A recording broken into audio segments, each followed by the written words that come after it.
বর্তমান দেশের যে বন্যা পরিস্থিতি, এই পরিস্থিতিতে আপনি নিজেকে একজন উদ্ধারকর্মী হিসেবে যদি সেখানে নিয়ে যেতে চান, তাহলে অবশ্যই আপনাকে সাঁতার জানতে হবে, পেটে ক্ষুধা নিয়ে কাজ করার মতো দম থাকতে হবে এবং লং টাইম কাজ করলে আপনি ক্লান্ত হয়ে পড়বেন না এবং নিজে অবসাদগ্রস্ত হবেন না। সেক্ষেত্রে আপনাকে যেতে হবে, সেক্ষেত্রে আপনি সেখানে যেতে পারেন এবং আপনাকে মেন্টালি প্রচুর পরিমাণে স্ট্রং হতে হবে। এসব যদি গুণাবলী না থাকে তাহলে আপনি উদ্ধারকর্মী হিসেবে যায়েন না, কারণ আপনি যে টিমের সাথে যাবেন সেই টিমকে আপনি বিপদে ফালাই দিবেন, কারণ একটু কাজ করার পরে আপনি নিজেই ক্লান্ত হয়ে যাবেন, তাহলে আপনি আর উদ্ধার করবেন কি?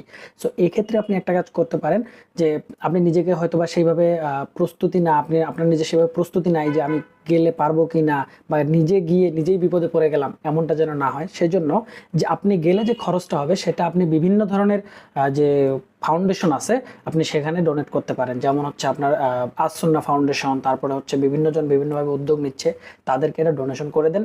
তাদের যে অভিজ্ঞ